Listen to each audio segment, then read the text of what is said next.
And welcome back to LinkedIn Logs, the jobs and business news podcast. I'm your host, Chad White. If you didn't know, this is the jobs and business news podcast for the website cpluscomedy.com. Like I just said, it's a website. Go there. I was not paying attention. I was reading an email that I received from. Get this. I'm doing yoga. I get a phone call, and I go, I don't owe anybody money. What's going on? I don't recognize this number, so I pick it up because I'll answer any phone. That's a very true statement. I will answer any phone call, and it is from it's the campaigners, the door-to-door or whatever people for John Ossoff's campaign here in Atlanta, Georgia. I guess what is he running for? He is a U.S. Senate, the Georgia Senate. So I think he's just continuing his candidacy for Senate. Anyway, so as people call me, I don't hang up because I'm not an asshole. Well, I am an asshole, but I'm not. This person's also doing their own job. So I answer it, and he's like, "Hey, John Ossoff's doing a rally on May 31st," and I went, "Oh yeah, just send me information." He's like, "All right, what's your email?" Jesus Christ, you called me. You have my phone number. You don't have my email. So I gave it to him, and then they sent me it is a secret. I guess I shouldn't be talking about it, but who gives a shit? They're calling people. But it's a secret rally for John Ossoff, and they're not giving away location yet. They're just giving time and general area. So there you go. And I was reading the email, and then I pressed the theme song the first time as it was coming in, and I was reading the email, and then I just completely forgot where I was supposed to come into. All right, welcome back in. We have a lot to talk about, so please, let's get to it. It's the end of my workday. It's the end of my workday. Also, we were informed that the Friday before Memorial Day weekend is a half day, which means I get paid half. You don't think I'm pissed about that? Now, true or false, that is a day that I am, in fact, driving to a wedding, a destination wedding. So I was going to bring my laptop and work, but now I'm just like, well, shit, if I'm not getting paid. Nah, I'm kidding. Okay, here comes the first story. God, I'm getting messages out the ass on my work laptop. Oh, yeah, and I'm cursing a lot today. All right, this first one comes from Variety, written by Jazz Tenkei. IATSE announces contract with Beast Games Season 3. This was something that happened a little last week, I believe, over a couple of course of days. A couple of course of days. Hey, the new Super Mario Brothers movie is available to buy at home. This is cross promotion. Anyway, what initially happened was, I think out of the blue, it was announced, or Mr. Beast, Jimmy Donaldson. Why do I know his name? Mr. Beast's company, the show Beast Games, which is on Prime Video, which has gotten in a lot of trouble because of how they treat the contestants. Because there's like 1,000 contestants or something like that, something stupid. And people are like, we all need rights. Well, you signed up for a show that has like 1,000 contestants. Of course, they're going to give you cheese sandwiches, even though he's super rich and the company works with the super rich. Anyway, his company is worth a lot of money. Anyway, I'm not advocating for them. But last week, they said Beast Games will voluntarily recognize the union. So the International Alliance, and then this happened. So the International Alliance of Theatrical Stage Employees, IATSE, has reached an agreement with the producers of Beast Games Season 3. They have a new contract that is going to cover, they have 500 crew members because this show is gigantic. Working on that show, which is based in Greenville, North Carolina. Members working on the production will receive back pay and benefits for pre-production work that has already been completed and will remain covered by this agreement for this season and subsequent seasons. This is very important. Unions are excellent, especially in an industry where things like this are often overlooked and people are taken advantage of time after time. The second season of the competition reality series was made under IATSE agreements, but the third season has started a non-union production. IATSE members and locals across the United States made a collective push to organize this large-scale production. This development is the latest of a growing string of organizing efforts in entertainment sectors that have traditionally lacked union representation, including social media, YouTube, video games, and visual effects. Workers in these fields face many of the same challenges as quote-unquote traditional film and television production crews, including long hours, unstable employment, and limited benefits. Just because these YouTubers and these online personalities can make these productions, whether they're big or small, does not mean that they are not relegated to the same rules as a larger production that can be film and television. And then as for video games and visual effects, that's long overdue. Unions should have been in video games, should have been involved in the video game production or covering video game people who are creating video game production things, whatever, who are making video games a long time ago, because of things like crunch, where people are forced to work 20 hours a day, 18 hours a day, because this game has to come out on time. And visual effects. I mean, these are the people who are making your Doctor Doom for Avengers Endgame. What is that movie called? I saw it on the side. Avengers Doomsday. As lifelike as he can be. I support this. I'm glad that Mr. Beast has moved in the right direction for this, because that's big. And then again, I know I've mentioned it previously on this podcast before, but when you have people who have made their I'm not going to say they made their name, but we have people say, why doesn't so and so just go do a podcast and make money that way, or do something on YouTube? It's because you can only get away with so much, and that sounds like I'm saying, hey, you have to take from people, but no, you can't just do 5 people on a YouTube thing, on a YouTube video or a YouTube company, and expect it to be make money, and then expect it, like, if it does make money, to not pay people. Every single podcast that is successful is paying the people who make the podcast. And even still, let's take a podcast like what's the one with Jason Bateman and Will Arnett and Sean what's his face, Smartless. That show is I'm sure there's even Dax Shepard's podcast.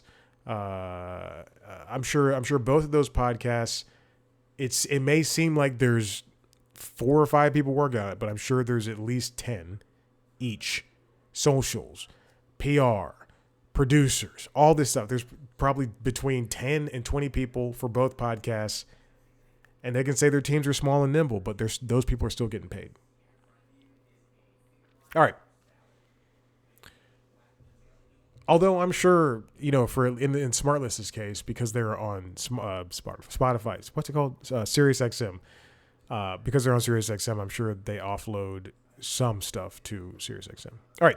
This next one comes from Matt Donnelly at Variety. Devil Wears Prada 2 salaries, how Meryl Streep landed a $12.5 million payday with big bonuses and shared the wealth with Anne Hathaway and Emily Blunt.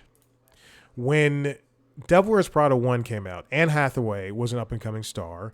And Meryl Streep was already very much solidified in who she was. Now, Devil Wears Prada 2 comes out, and it has 3 of the biggest stars in the world. Emily Blunt is a certified action hero.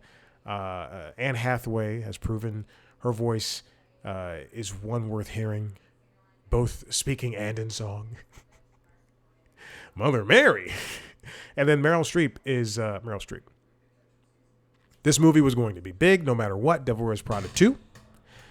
And it makes $300 million in the box office at the time of reporting. At this point is May 12th, but this was May 8th when this was posted. And now we have learned exactly how much these women made for this movie. $12.5 million is the check for all three, as I mentioned before. It's called a favored nations deal. And it's a classy move by Streep and one that honors the ensemble magic that made the first Prada a perennial favorite. It's a movie my mom wants to see, Devil Wears Prada 2, and I was like, my stepdad, like, you guys should go out and go see it and just go on a nice little date night. She goes, I can wait till it comes to streaming. And then I proceeded to, this is on Mother's Day, I proceeded to give her like a 2-minute, I was like, you have to support my industry and blah, blah, blah. The perks don't stop there. In addition to, you have to go see movies in theaters. If you want these to continue to be made, if you want Avengers Doomsday, if you want Project Hail Mary, if you want, and Devil Wears Prada 2, if you want those to continue to be made, movies like that, you have to go to theaters. Because the more you sit at home and watch, I was gonna shit talk a movie on Netflix that I have not seen, so I'm not gonna say it. It was gonna be Swapped. Is it Swapped or Swamped? The one with Michael B. Jordan and the animated one. I will watch it at some point.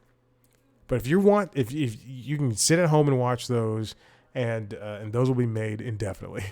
But I say this because I just cataloged all of my streaming, physical, my digital movies, my Blu-rays, and my DVDs. So I just cataloged all of them, and the number is close to 1,000. So it's very and these are all wonderful movies and TV shows that I love, and I will watch them over and over again. How many of those have I not seen? 4. V for Vendetta, Warrior. There's 2 more, and I made a point of going, I should watch those. V for Vendetta was my first Blu-ray was semi-pro, and then I think the next day I bought No Country for Old Men. So I'm keeping both of those, no matter what. And then V for Vendetta, I think, was my third one or so. I know it was the first 5. Because I remember going Blu-ray, I wonder what this is. Oh, my Xbox plays Blu-rays, or my PlayStation, or whatever. It doesn't matter. So here's the bonuses. These are based on milestones that movies hit. It's essentially points in the back end.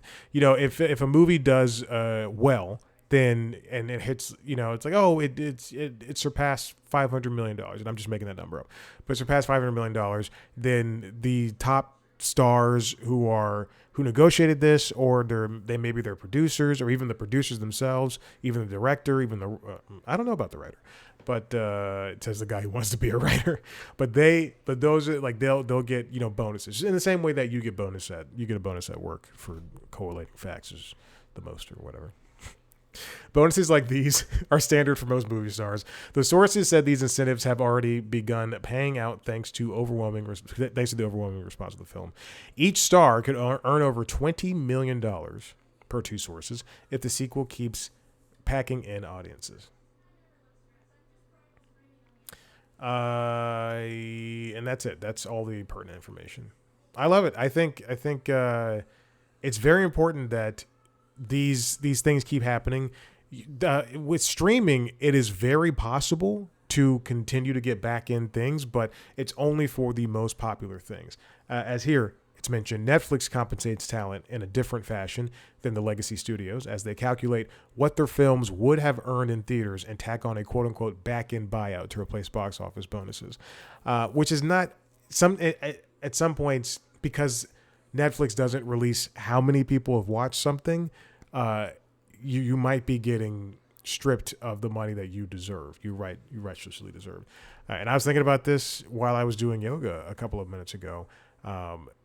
it's during the pandemic. Well, actually, because I just watched Stephen Colbert sit down with John Oliver and Jimmy Fallon and Kimmel and Seth Meyers, and they were talking about on the Late Show, and they were talking about just where the industry is and how late night is still thriving and continuing and all this stuff. But it made me think back to the pandemic where this really started, where all this change, like more or less was like started because we were TV shows and movies weren't being made, and then studios kind of looked and saw that how much money was being lost, and they said, let's pull back on everything. And there's never been a recovery from that, even after the strikes, the writer strike and the actor strike. And then, people like Scarlett Johansson were coming out and saying that they should be paid for the movies that were released to streaming without, getting the real pay and all that stuff. So yeah, just stand up for people. I appreciate all that stuff. Anyway, this next one comes from the Hollywood Reporter, written by Eric Hayden. Byron Allen to buy BuzzFeed in $120 million deal will take over as CEO. As if Byron Allen doesn't already have enough. He has a overblown weather channel. I worked there. I can say that. And now he's bought BuzzFeed, which I thought turned to AI in the same way that Allbirds did. I don't know. We'll see this together. After running into a cash crunch as a publicly traded company, BuzzFeed has found a buyer in Byron Allen, who owns way too much, including the Weather Channel and some syndicated TV shows, including Comics Unleashed now, and then some affiliate, 13 broadcast affiliate TV stations, all under Allen Media Group. So this $120 million agreement will include 52% majority stakes inside the company, or a majority stake rather, inside the company of BuzzFeed, as well as the CEO role. Byron Allen is becoming the CEO. And he's taking that from the founder, Jonah Peretti. It's funded by $20 million cash investments and $100 million in the form of a promissory note due 5 years after deal close. The move was revealed as BuzzFeed reported quarterly earnings that included a nearly 20% decline in advertising revenue year over year. The company's net loss for the quarter was $15.1 million, up from $12.5 million last year. Earlier today, I was watching, in the background as I was working, I was watching Monarch, the legend. Wait, what is it called? Monarch, Legacy of Monsters, which is an Apple TV show that features the human characters of the Godzilla and King Kong monsterverse. And Godzilla and King Kong make cameo appearances. If you don't think that I'm sitting there every time Godzilla and King Kong pop up separately, they meet in the movies, but they don't meet in the TV show. It's not a different timeline. It's a couple years before they meet. But they exist. Anyway, if you don't think I'm sitting there going, oh, look at Godzilla, he's so cool. Oh, look at King Kong, he's so cool. Anyway, but I was watching that earlier today, and I don't know what, I guess I looked up something that was said on the show. But anyway, this is very circuitous. It led me to a YouTube channel that I had not seen. I'm not kidding. It's 2026 in 10 years. Something that I used to subscribe to and now I don't subscribe to anymore.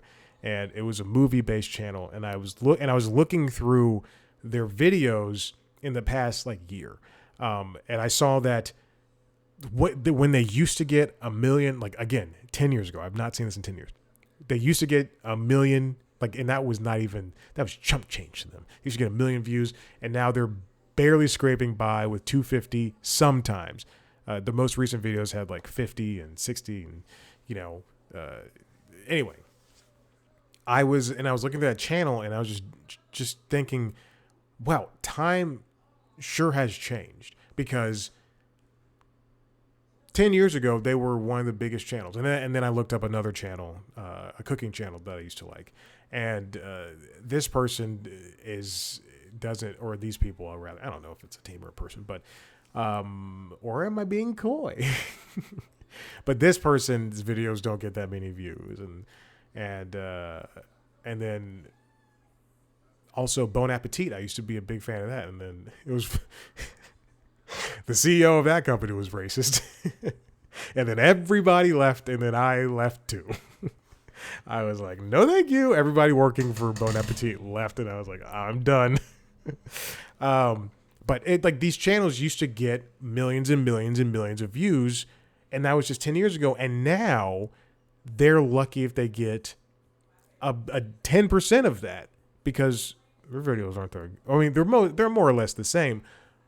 But people have not attention spans, but just times on the internet have changed. There's nothing that can take us back to a time where, frankly, 10 years ago, we were much more innocent.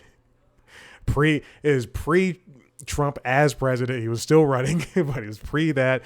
Even 15 years, did I say 10? Yeah. So even 15 years ago, the internet was completely different. And now... I don't think people have, or I think people are smarter not to read something like BuzzFeed, but they're also dumber for getting their news from places where video is vertical and you scroll, and your algorithm on any website that involves video, from YouTube and TikTok and Instagram, necessarily, where anything can just turn you into a dumb person or a racist person or a sexist person. It's mostly a men thing. How many women are radicalized? I was on Hinge a couple of years ago, and I remember this very distinctly. There's a young lady who I was looking at her profile, and she said it was whatever the prompt was. It was like, I support men's rights. Men need to, men have rights too, and it's not just women in this world, and blah blah blah. And I'm like, I don't know if you're joking or not. There's also a lot of women on that. And this is why I can't do dating apps. There's also a lot. So this is why I just hang out, like Porky's. I just hang outside of women's locker rooms. Jesus Christ. Okay. But a Porky's reference in 2026? Anyway, but there's also women on dating apps who are like, I want a man who's a real man. Someone who doesn't... cry and who hold the door for me and this and that. Just like, Jesus, what do you, it's crazy. I have my pets. I have hundreds and hundreds and hundreds and hundreds of movies and TV shows. Oh gosh. Is BuzzFeed still, or is the website? I was under the impression that they turned into an AI company. The website still exists. Oh, goodness me. There's so many things popping up. And I have ad blocker up. In addition to the deal with Allen, Peretti has signaled that there will be more cost cuts at BuzzFeed. They already cut so much. I remember that. As well as the spinoff of its studios division and food brand Tasty into a separate entity. Yeah, Tasty's very popular. Although I did look up a recipe, I don't know, maybe 3 weeks ago, and I have a Lodge. For Christmas, I asked my aunt to give me a Lodge cast iron bread pan because I had a metal one that rusted, and it was my fault about 3 or 4 years ago, and then I just never got around to buying a new bread pan. So I wanted this Lodge bread pan, and I was looking up recipes for the bread pan, different things to use, different things to make rather, and I found a Tasty video, and it was just like a blast from the past. But it wasn't nostalgia it's not the same nostalgia I feel for like when I watch Attack of the Show. I subscribe to a YouTube channel that is just old episodes from G4 from G4 Tech TV, Attack of the Show, and X-Play. And if you don't know what those are, don't worry about it.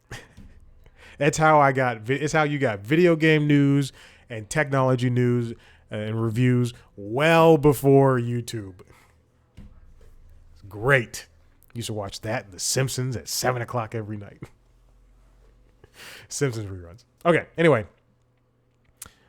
So a move like this could be a precursor to a potential sell-off of that division, which Tasty and the other division, to another interested suitor on the hunt for a unit that once was the forefront of viral cooking and food videos. Oh, man. Apparently, Disney offered to buy BuzzFeed some time ago for $650 million. That was in 2014. Disney also invested in Vice, and that helped value the company. I mentioned this last week at $1 billion, and they never capitalized on that. The company The company led a flotilla of millennial news brands, Mashable, Mike, and Vice News among them. Mashable is the only one that is still current. Mike, oh God, yeah, I haven't seen Mike.com in a minute. Jeez. I think it's all subscription. I'm looking at it right now. Here it is. If you're watching the video, you can see it. This is Mike.com. It looks like a magazine. God. It's a well-designed website. While those companies folded, Mike, or were sold off, Mashable. What the fuck? What were we just looking at? That was Mike.com.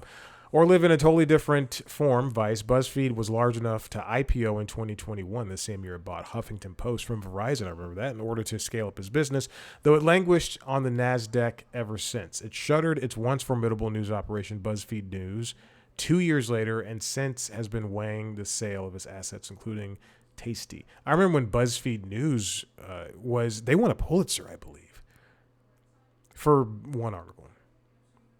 That's how Pulitzers are won. Again, BuzzFeed is languishing in an era where TikTok and Instagram are creating these algorithms for everybody that uses them. Oh, I can close this. Thank God.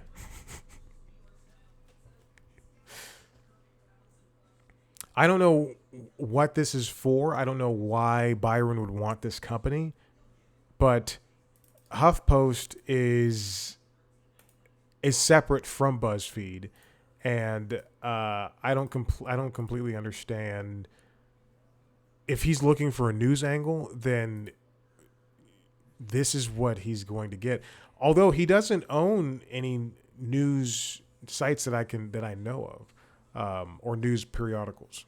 So he could fold the Weather Channel into Huffington Post, much like how when CBS, I guess, kicked out all of the affiliates.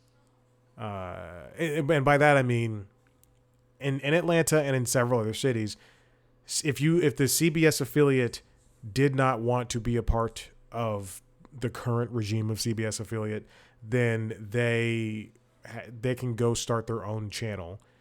Or buy up another or whatever. In terms of, for Atlanta, Atlanta News First, which sounds very alt-righty, but Atlanta News First owned WUPA, and they moved over there, and now it's WANF, and the CBS affiliate is run by CBS Paramount. Anyway, they brought in their own news team for local coverage, and for CBS Mornings they also have their own weather person.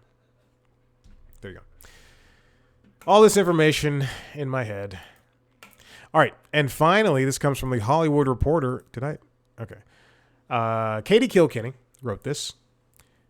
She wrote, new AI protections and a merged pension plan inside SAG-AFTRA's 4-year deal with studios. So here's everything. I mentioned the SAG-AFTRA deal that was closed a couple of weeks ago. And here is the new deal. Here's all the information. obviously we knew AI. Remember, it's a 4-year deal with studios as opposed to a 3-year deal. And there were some concessions made, but not many. All right. In a year when the spotlight was on the performers union to deliver on AI protections, the provisional agreement offers notable safeguards against quote unquote synthetic, i.e. non-human AI performers generated by technology. Like that one girl. Who's that AI actress? I'm not even going to look her up because I have no interest. So, but that AI actress, that company can't go in and take a job from an actress, Allison Brie. Allison Brie. I was thinking Brie Larson in my head, and so I just went with the Brie thing. Allison Brie Larson. It can't come in and take a job from either one of them or anybody. It commits producers to, quote, a principle strongly favoring human performances in the union's description, and calls for the producers not to use synthetic performers instead of human performers unless doing so offers, quote unquote, significant additional value to the project. Now that could mean anything, like I don't know, maybe let's see, what would an AI performer do? Be eaten by a dinosaur? I can't think of anything that's significant like that. I'm sure these studios will find a workaround. The agreement also sets out a long-awaited plan to merge the union's 2 pension plans for the first time since the Screen Actors Guild merged with the American Federation of Television and Radio Artists in 2012. I do believe that this is something that people didn't want. The SAG pension plan and AFTRA retirement plan are targeting consolidation by Jan 1, 2028, while contribution rates will rise by 1%. These plans, the pension plans and the retirement plans, are pretty lucrative in the same way that the health plans are too. That's a huge reason why you would want to be a part of the union, because you pay your dues and you're going to get taken care of. In the same way that, you know, police pensions or teacher pensions or army pensions, military pensions rather, are very important for people in those areas of work. It's, you know, it always breaks my heart when you see like people are so gung-ho about military and police, and then when you see a veteran is like, I can't afford my home or health care. Why don't we just help them out instead of applauding them? Just go help them out. It's difficult. It's tough.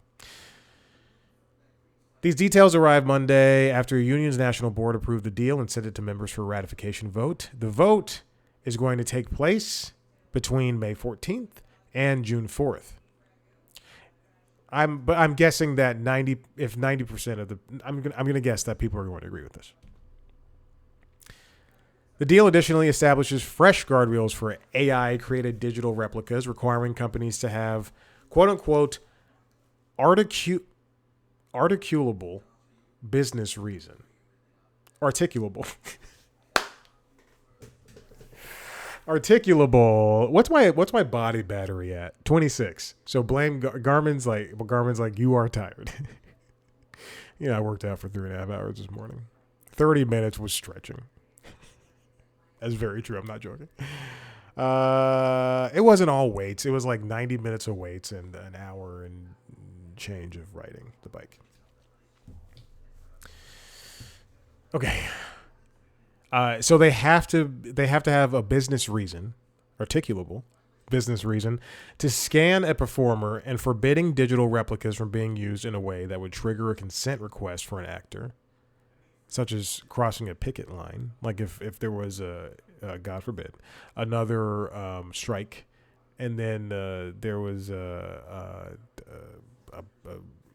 strike, and then they were like, we have to finish this TV show, and then they used a replica of the actor. This is very reminiscent of, if you watch The Comeback starring Lisa Kudrow on HBO, they just ended the series. Hopefully we'll see. It's going to come back in another 20 years. They ended the series with a third season that involved Valerie Cherish, her character, starring in a TV show that was written by AI, and then she signs a DocuSign where the company that is making the show is allowed to use her AI likeness to promote the show. And she's like, "That's me?" And her husband's like, "Yeah, you signed that DocuSign." Okay. It establishes a minimum payment rate and residuals for the use of independently created digital replicas, or when a company uses a digital replica they did not produce themselves, among other protections. I wonder if that also includes, to me, that sounds like if that person, if they don't want to go overtime for a shoot, like on a day or something, and then they say, "Hey, we're going to get this dinosaur to eat this 7 frames of an AI replica of the actor," maybe they'll pay the actor for that, or hopefully they'll pay the actor for that. There's also compensation gains that are part of the package. Minimum rates will increase by 3% each year of the deal, and the union's health plan contribution rate will increase by 1% starting July 1st. So by the end of this deal, that's 12%, and for the compensation gains, and then for the health plan contribution, that's 4%. Still, the health plan will have to bow to the realities of healthcare inflation in the U.S., which is a big factor to this, as the negotiators will recommend to the trustees of the health plan to make a one-time quarterly eligibility premium increase and to raise the eligibility threshold by 1% per year. I think also a big part of this would be it's tough getting work, and even before this, for somebody who is not in the industry completely, but they did pay their dues to get into SAG or the Writers Guild or the Writers Guild or whatever, because they worked on 1 or 2 or 3 projects. It's that healthcare thing. You pay to get in. Like this, you pay your $1,400 to get into SAG. I'm making that number up. You pay your $1,400, your annual fee, to get in the SAG, and then you're in something. You pay the fee, and then you have health care. But you have to continue working in order to afford that health care, which is good health care. But you have to be able to afford that health care, the fees and all that stuff, as well as the annual fee for the union. Here's some more interesting stuff. The Alliance of Motion Picture and Television Producers agreed to recognize SAG-AFTRA as the exclusive bargaining representative for choreographers who have been organizing for some time, and consented to cover them as part of the film and TV agreement. The union is requiring studios and streamers to display its logo in the end credits of covered projects. So that means at the end of Spider-Man Brand New Day, for a guy who does not like superhero movies, I am referencing superhero movies constantly. At the end of Spider-Man Brand New Day, they're obviously a part of SAG. They're obviously a part of that union, or work with that union. So at the end of that movie, if you see made in Georgia, made in London, made with Adobe Premiere, then you're also going to see SAG-AFTRA. The union and the studios agreed to meet to revisit the confidentiality agreements that determine how the labor group can review the studio's new media licensing agreements. But wait, there's more. Remember that commercials? But wait, there's more. Call right now, and we'll give you 2 coins with eagles on them. Speaking of I mentioned G4 TV earlier. G4 TV used to have the crappiest. They would have they would have Cars for Kids, something Connection, Connection. What was that? I'm not gonna look it up. It's too much work. And they would also have those infomercials that would sell like Wonder vacuums or coins or whatever. Is it Information Connection? Information Connection.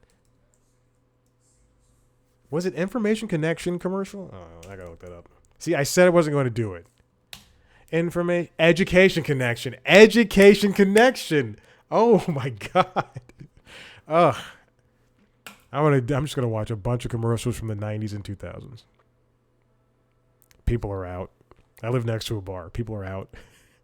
I can hear them every night. It gets louder and louder throughout the week. And I'm up here going, Attack of the Show, 2005.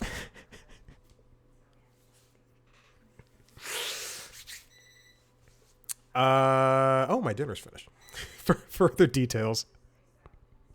Excuse me, I'm sorry. What did I skip over? Oh, okay. Both the union and studios are going to meet to determine whether they will, in the future, create a quote-unquote industry-wide resource to conduct background checks on intimacy coordinators, because sometimes these intimacy coordinators just don't know what the fuck they're doing, who are represented by SAG-AFTRA. I know there was a point in the pandemic when they started, when people were just calling themselves intimacy coordinators, and then you would hear about productions where somebody was just like not doing their job correctly. If one of the studios in the AMPTP starts producing microdramas, oh my gosh, microdramas are a huge thing now. What I can gather from them, because I've never seen one and I don't plan on watching one, but I'm seeing headlines everywhere about microdramas, is that they are 1 or 2 minute or a couple of minute videos on vertical platforms. And now I think Peacock is getting one, and maybe Netflix. I don't know. Streamers are getting some now, but it used to be like on TikTok and Instagram, and people are eating them up and just watching these short little, I dare not call them shows, but if one of the studios in the AMPTP starts producing microdramas on, quote, more than an experimental basis, the union says it may reach out to start bargaining the terms and conditions of the employment. Further details, and essentially what they are is they're just shows. There's tiny little shows, such as residual increases in the boost and to the union success bonus fund are available on the union's summary of agreement. The union reached this blah blah blah. Okay,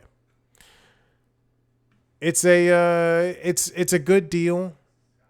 I'm still not entirely sold on a 4-year deal, but it seems as though SAG met studios halfway. Studios wanted a longer deal, which would equate to, over time, people in SAG not getting paid exactly what they deserve. So if they got like a 6-year deal, a 7-year deal, imagine only making I don't know, I'm just going to $50,000. And imagine, you're making $50,000 a year and as an assistant, and then you get a better job, and at the end of your 6-year deal, at the end of 6 years at your company, you are now senior vice president, but you're still making $50,000. It doesn't make sense. All right, I'm done. I have no conclusions for that. Listen, if you like what you heard here, head to the website cpluscomedy.com, where you can see me talk to famous people sometimes. I have a new interview coming out. You can check that out, a video version of that interview, on youtube.com/cpluscomedy, where you can also see video versions of this show, as well as the other podcasts, Late Night Lately, the Late Night Show, and The Constitutionals, the entertainment business news show. And check out those shows wherever you get your podcasts. It's the interviews. Check out the interviews as well. Follow us on social media at cpluscomedy on Instagram, TikTok, Blue Sky, and YouTube at cpluscomedy. Me on those platforms at Chad Blackwhite. Thanks so much for listening. Bye.